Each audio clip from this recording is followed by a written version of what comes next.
الحمد لله نحمده ونستعينه ونستغفره ونؤمن به ونتوكل عليه ونعوذ بالله من شرور أنفسنا ومن سيئات أعمالنا من يهده الله فلا مضل له ومن يضلله فلا هادي له وأشهد أن لا إله إلا الله وحده لا شريك له وأشهد أن سيدنا ونبينا ومولانا محمدا عبده ورسوله صلى الله تعالى عليه وعلى آله وأصحابه وبارك وسلم تسليما كثيرا أما بعد فأعوذ بالله من الشيطان الرجيم بسم الله الرحمن الرحيم والذين هم لأماناتهم وعهدهم راعون والذين هم على صلواتهم يحافظون صدق اللہ العظیم۔ میرے قابل احترام بزرگوں، 2-3 جمعے پہلے آپ کی خدمت میں سورۃ المومنون کی شروع کی 11 آیات میں اللہ تعالیٰ نے ایمانداروں کی 7 صفات پر، ایمانداروں کی 7 صفات اختیار کرنے پر 2 بشارتیں اور خوشخبریاں عطا فرمائی ہیں۔ ایک یہ کہ ایسے مسلمان یقیناً فلاح پانے والے ہیں، اور دوسرے ایسے ہی مسلمان جنت الفردوس کے وارث ہیں۔ اور تقریباً 4 صفات کا بیان اس سے پہلے ہو چکا ہے۔ درمیان میں بارشوں کی کثرت کی وجہ سے اور بہت زیادہ ہمارے ملک کا اس سے متاثر ہونے کی وجہ سے اس مضمون کو چھوڑ کر مسلمانوں کی امداد کی طرف متوجہ کیا گیا تھا۔ الحمدللہ مسلمان اس کی طرف متوجہ ہیں اور متوجہ رہنا چاہیے، اور اپنے ان مسلمان بھائیوں کا خیال کرنا چاہیے، اور جہاں تک ہو سکے ان کے ساتھ تعاون کرنا چاہیے جو سیلابوں سے، بارشوں کی کثرت کی وجہ سے سخت متاثر ہیں۔ لہذا اب باقی صفات کا بیان شروع کیا جاتا ہے۔ اللہ تعالیٰ نے سورۃ المومنون کی ان شروع کی 11 آیات میں جو 7 صفات بیان فرمائی ہیں، وہ اسی لیے بیان فرمائی ہیں کہ ہم اور آپ ان کو اختیار کریں، ان کو اپنے اندر پیدا کریں، ان کو اپنے عمل میں لائیں، تاکہ اللہ تعالیٰ کی رضا بھی ملے، فلاح بھی ملے، اور جنت الفردوس بھی ملے۔ یہ اللہ تعالیٰ کا بہت بڑا انعام ہے کہ یہ 7 صفات ایسی ہیں کہ ہر مسلمان مرد عورت ان پر آسانی سے عمل کر سکتا ہے۔ کوئی صفت بھی ایسی نہیں ہے کہ جو کسی مسلمان کے اختیار سے باہر ہو۔ ہر مسلمان مرد عورت آسانی سے ان کو اختیار کر سکتا ہے اور اپنا سکتا ہے، تو پھر ضرور اپنانا چاہیے اور ضرور ان کو اختیار کر کے ان کو اپنا معمول بنانا چاہیے، تاکہ ہم صحیح معنی میں مسلمان بھی بنیں اور صحیح معنی میں صاحب ایمان بھی بنیں، اور پھر یہ دو عظیم الشان بشارتیں جن کے ہم بے حد محتاج ہیں وہ بھی ملیں۔ اس طرح سے دنیا اور آخرت میں ہم کامیاب ہو جائیں۔ پہلی صفت جو بیان ہو چکی ہے وہ یہ تھی کہ اہل ایمان اپنی نماز میں خشوع و خضوع اختیار کرتے ہیں۔ دوسری صفت یہ بیان ہوئی ہے کہ وہ فضول اور لایعنی اور لغو کاموں سے پرہیز کرتے ہیں۔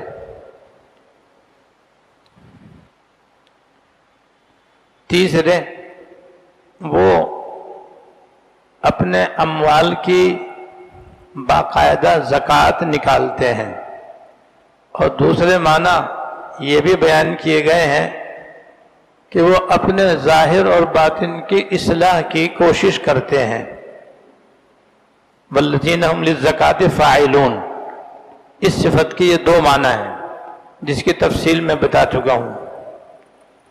اور چوتھی صفت یہ بیان ہو چکی ہے کہ وہ اپنے شرمگاہوں کی حفاظت کرتے ہیں، سوائے اپنی مملوکہ باندی کے، جس کا آج کل دور نہیں ہے، دوسرے اپنی منکوحہ بیوی سے، ان سے تو اپنی شہوت پوری کرنا جائز ہے، ان دو کے علاوہ کسی اور طریقے سے یہ اہل ایمان اپنی شہوت پوری نہیں کرتے، جس کے اندر تمام وہ گناہ آ گئے جو شہوت کے غلط استعمال سے وجود میں آتے ہیں، جس میں بدنگاہی کرنا بھی آ گیا، کسی نامحرم عورت سے بلا ضرورت باتیں کرنا بھی آ گیا، اس سے ملنا اور دوستی کرنا بھی آ گیا، اور اس کے جسم کو چھونا بھی آ گیا، اور اس کے علاوہ بھی متعدد صورتیں ہیں جن میں آدمی کو اپنی شہوت پوری کرنا جائز نہیں ہے، تفصیل میں بتا چکا ہوں۔ بہرحال ہر مسلمان مرد عورت پر یہ بھی ضروری ہے اور اس کے اندر یہ صفت بھی ہونی چاہیے کہ وہ عفیف اور پاک دامن ہو، اپنی نظر کو بھی، اپنے اعضاء کو بھی، اپنے دل دماغ کو بھی، اپنی شرمگاہ کو بھی غلط استعمال کرنے سے بچانے کا عادی ہو۔ اللہ تعالیٰ توفیق عطا فرمائے۔ یہ وہ چار صفات ہیں جو تفصیل سے پہلے آپ کے سامنے بیان کی جا چکی ہیں۔ آج پانچویں صفت انشاءاللہ بیان کی جائے گی۔ وَالَّذِينَ هُمْ لِأَمَانَاتِهِمْ وَعَهْدِهِمْ رَاعُونَ، وَالَّذِينَ هُمْ لِأَمَانَاتِهِمْ وَعَهْدِهِمْ رَاعُونَ، اور وہ اپنی امانتوں اور عہد و پیمان کا بھی خیال رکھتے ہیں۔ اس آیت میں اللہ تعالیٰ نے دو صفت بیان فرمائی ہیں جو ہر مومن کے اندر ہونی چاہیے، ہر صاحب ایمان کو ان کا پابند ہونا چاہیے۔ ایک، امانت کی حفاظت کرنا اور اس کا حق ادا کرنا، امانت کی حفاظت کرنا اور اس کا حق ادا کرنا۔ ایک صفت یہ ہر مومن میں ہونی چاہیے، جس کی میں آج انشاءاللہ کسی قدر تفصیل بتلاؤں گا تاکہ ہم اس کو اچھی طرح سمجھ جائیں۔ دوسرے، وہ اپنے عہد اور معاہدے کی پابندی کرتے ہیں اور اس کو پورا کرتے ہیں۔ اس کی تفصیل انشاءاللہ آئندہ اللہ تعالیٰ نے توفیق عطا فرمائی تو عرض کروں گا انشاءاللہ۔ امانت کے معنی آتے ہیں، امانت کسے کہتے ہیں؟ تو امانت کہتے ہیں کہ کسی آدمی پر بھروسہ کر کے اور اعتماد کر کے اس کی حفاظت اور نگرانی میں کوئی چیز دینا، اسے امانت کہتے ہیں۔ کسی آدمی پر بھروسہ کر کے اپنی کوئی چیز حفاظت کرنے کے لیے اور اس کی نگرانی کرنے کے لیے کسی کے حوالے کرنا، اسے کہتے ہیں امانت۔ جیسے ہم نے 1,00,000 روپے کسی آدمی کے پاس امانت رکھوا دیے کہ بھائی تم اس کو رکھو، جب مجھے ضرورت ہوگی میں آپ سے لے لوں گا۔ تو پہلے تو ہم نے اس پہ بھروسہ کیا ہے۔ جس پہ بھروسہ نہیں ہوتا آدمی اس کے پاس امانت نہیں رکھواتا۔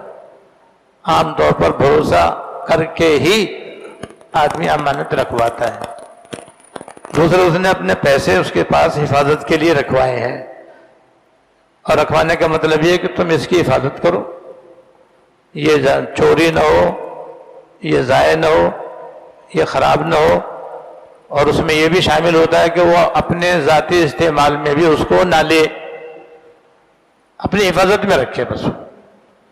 تو کسی پر بھروسہ کر کے حفاظت کی غرض سے اپنی کوئی قیمتی چیز دوسرے کی حفاظت میں دینے کو امانت کہتے ہیں۔ اور یہاں اللہ تعالیٰ نے امانات کا لفظ استعمال فرمایا ہے جو امانت کی جمع ہے، والذین هم لاماناتہم راعون، اور وہ امانتوں کی حفاظت کرتے ہیں اور اس کا خیال رکھتے ہیں۔ تو امانت کی جمع ہے امانات، اور امانات جمع کا صیغہ اللہ تعالیٰ نے اس لیے استعمال فرمایا کہ امانت کی بہت ساری قسمیں ہیں۔ امانت صرف ایک قسم کا نام نہیں ہے، امانت کی بہت ساری قسمیں ہیں۔ موٹی موٹی قسمیں میں بتلا دیتا ہوں آپ کو۔ موٹی موٹی امانت کی 2 قسمیں، ایک اللہ تعالیٰ کے حقوق ادا کرنا، دوسرے بندوں کے حقوق ادا کرنا، یہ دونوں امانت ہیں۔ اللہ تعالیٰ کے حقوق سبھی کو معلوم ہے، جیسے نماز پڑھنا، روزہ رکھنا، حج کرنا، زکوٰۃ ادا کرنا، یہ موٹے موٹے فرائض ہیں۔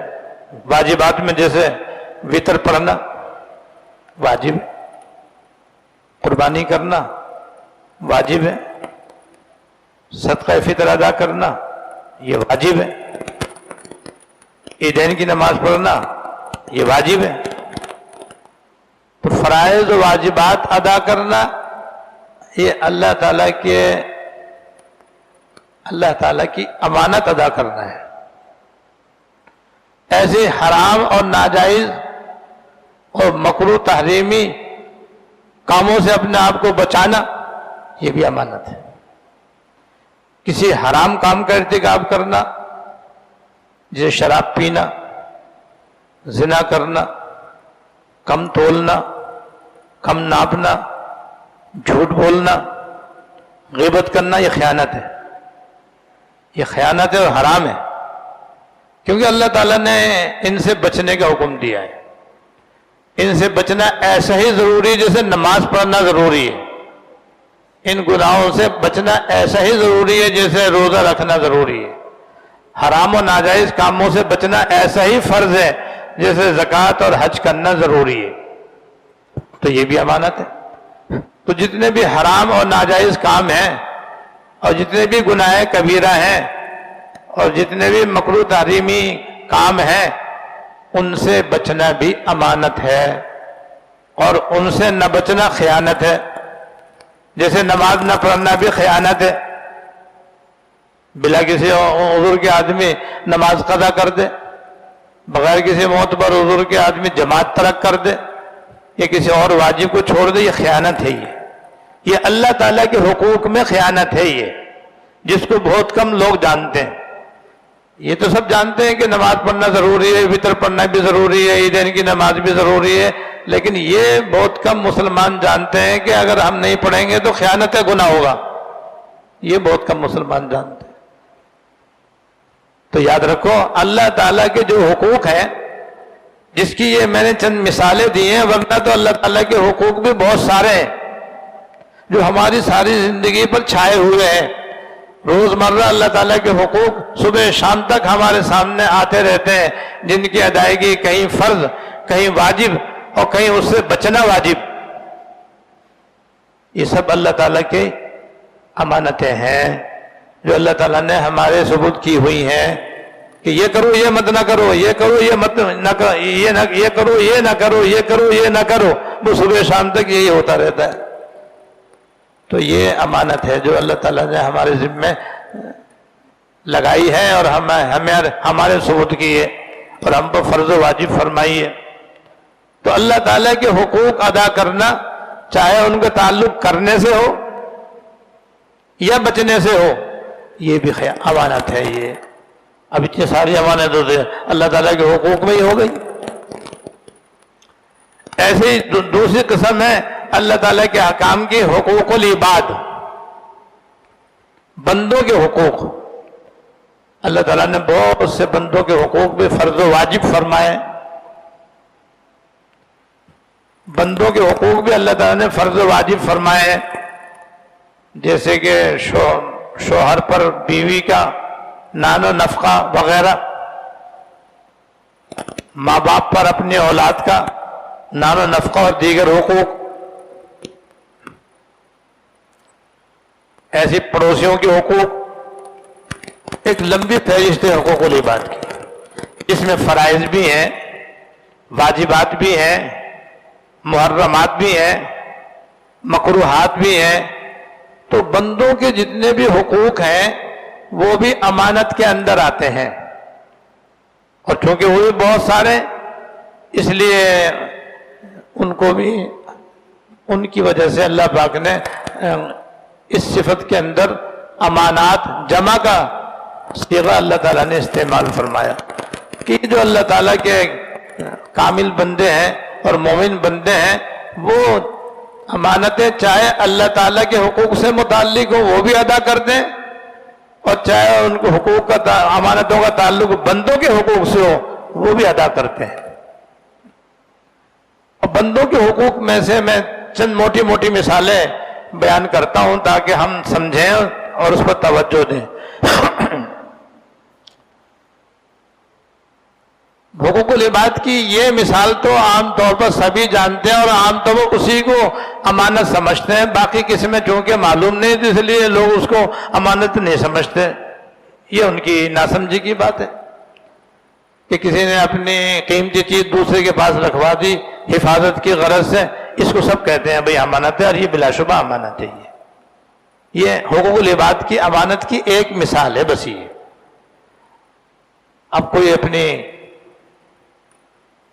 قیمتی چیز کسی کے پاس رکھوا دیتا ہے، جیسے اپنے مکان کے کاغذات، اپنی دکان کے کاغذات، اپنی گاڑی کے کاغذات امانت کے طور پر کسی کے پاس رکھوا دیتا ہے، یا اپنی قیمتی گھڑی یا اپنا سونا چاندی زیورات یا نقد رقم آدمی کسی پر بھروسہ کر کے اور یہ کہہ کر کے کہ بھئی آپ اپنے پاس اپنی حفاظت سے رکھنا، میرے یہاں تو ان کی حفاظت کا کوئی بندوبست ہے نہیں، لہذا تم اپنے پاس رکھو، جب مجھے ضرورت ہوگی میں آپ سے لے لوں گا.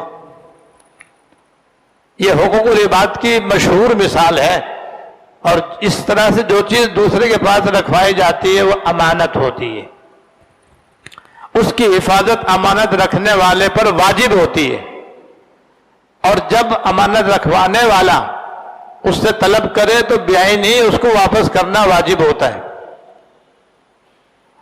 اب اس چیز میں اگر کوئی آدمی خیانت کرے، جس طرح اس کی حفاظت کرنی چاہیے ویسے حفاظت نہ کرے، یا امانت رکھوانے والے کی اجازت کے بغیر خود ہی استعمال کرنا شروع کر دے، جیسے گھڑی ہے وہ ہاتھ میں باندھ لے، گاڑی خود ہی استعمال کرنا شروع کر دے، یا پیسے ہیں جو آپ نے استعمال میں لیا ہے، زیورات ہیں وہ کسی کو شادی پہ استعمال کرنے کے لیے مالک کی اجازت کے بغیر ہی دے دیں، یہ اس لیے مثال جگہ ہوتا رہتا ہے یہ ہمارے معاشرے کے اندر، اور اس کو لوگ اپنی جہالت کی وجہ سے بعض جائز بھی سمجھتے ہیں.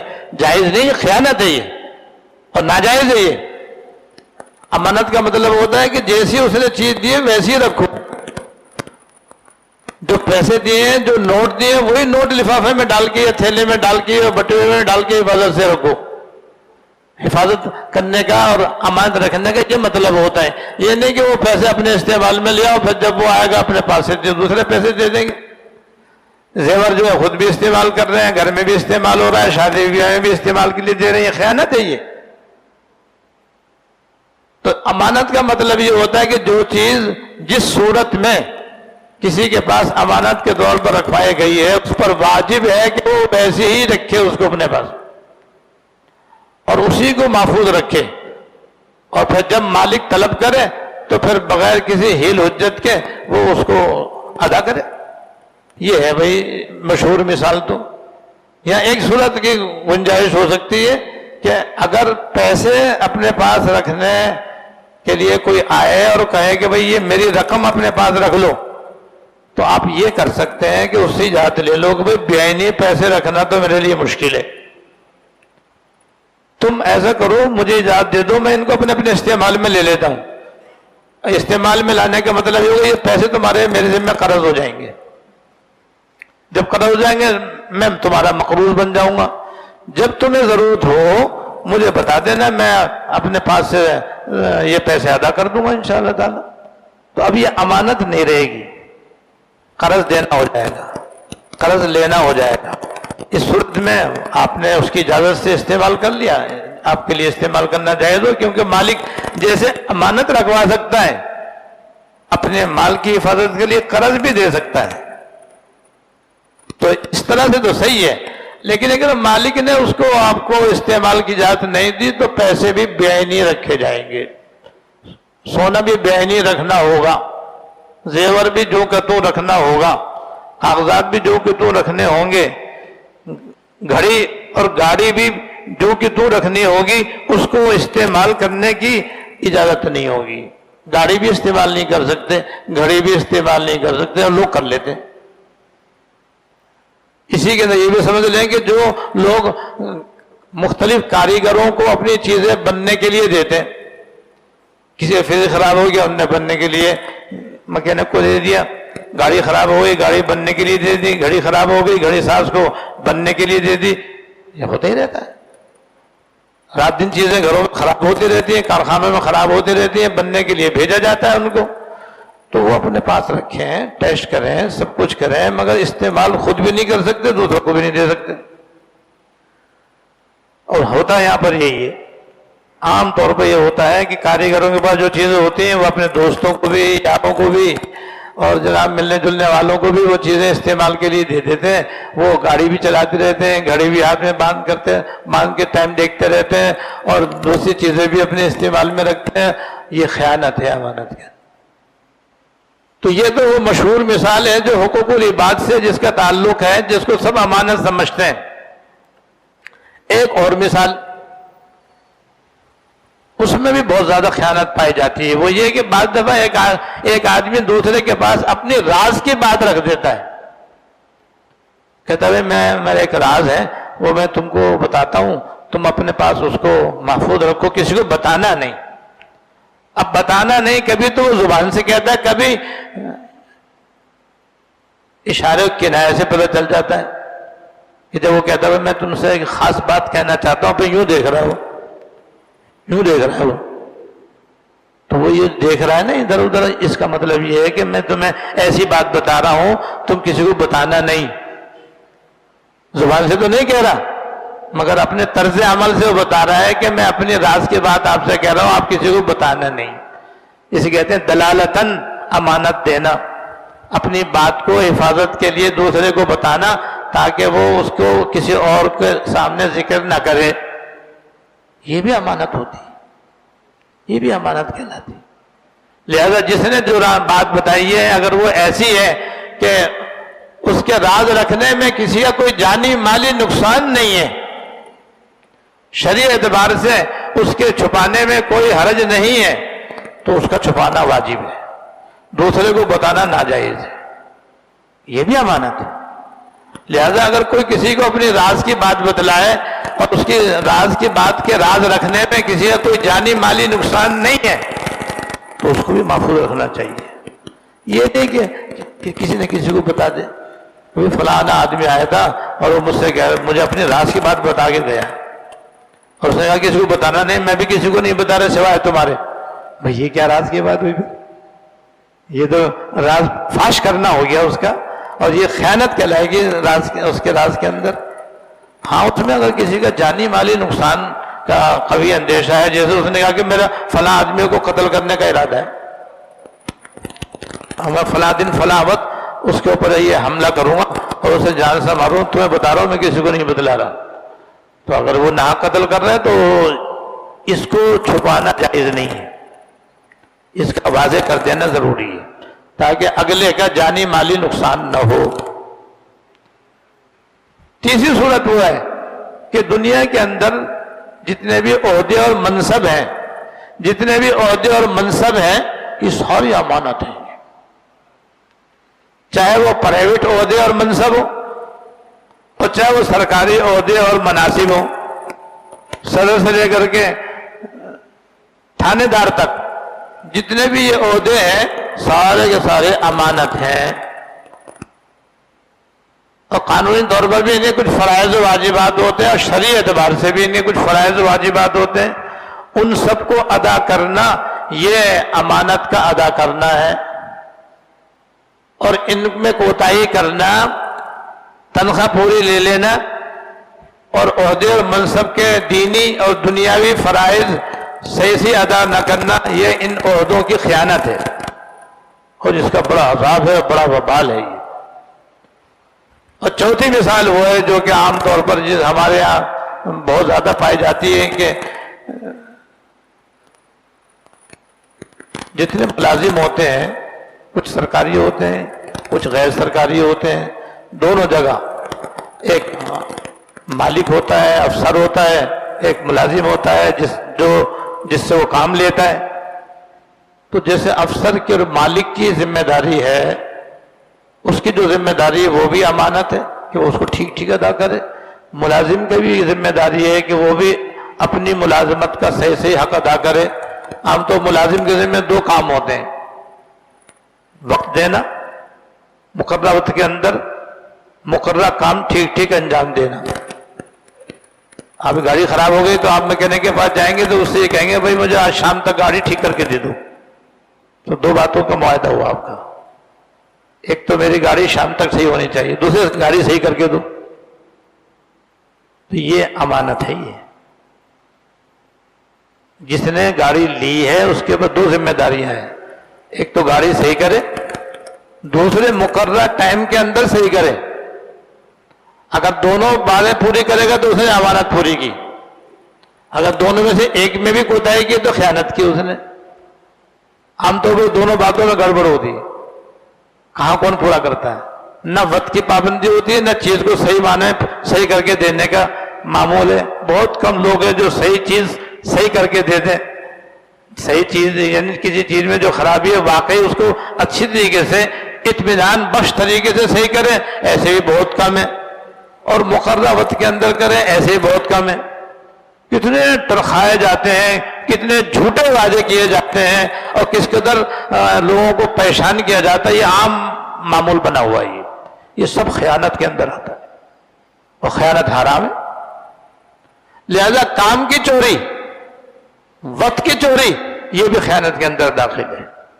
تو آج ہم اس صفت امانت کے ادا کرنے والوں میں بہت کم ہے، بہت کم ہے۔ جب ہمارے عبادات کے اندر حال خراب ہے تو پھر معاملات کیسے ہمارے صحیح ہیں؟ ہمارے معاملات بھی انتہائی خراب، ہماری معاشرت بھی انتہائی خراب، دونوں جگہ اسی خیانت کا ارتکاب عام ہے۔ اس کی وجہ سے ہماری معاشرت بھی ہمارے لیے باعث وبال بنی ہوئی ہے اور ہمارے معاملات زندگی بھی تباہ و برباد ہیں، یہ سب ایک صفت چھوڑنے کی وجہ سے۔ جو اللہ پاک نے یہاں پر بیان فرمائی ہے کہ مومنین کی ایک صفت یہ ہونی چاہیے کہ ان کے سپرد جو امانت ہو وہ اس کا حق ادا کریں، اور جس طرح اس کی حفاظت کرنی چاہیے اس طریقے سے حفاظت کریں، چاہے اس کا تعلق اللہ تعالیٰ کے حقوق سے ہو اور چاہے بندوں کے حقوق سے ہو۔ اللہ تعالیٰ ہمیں اور آپ کو سب کو یہ صفت اپنانے اور اللہ تعالیٰ کے اور بندوں کے حقوق کے اندر خیانت کرنے کے گناہ سے بچنے کی توفیق عطا فرمائے۔ وآخر دعوانا الحمدللہ رب العالمین۔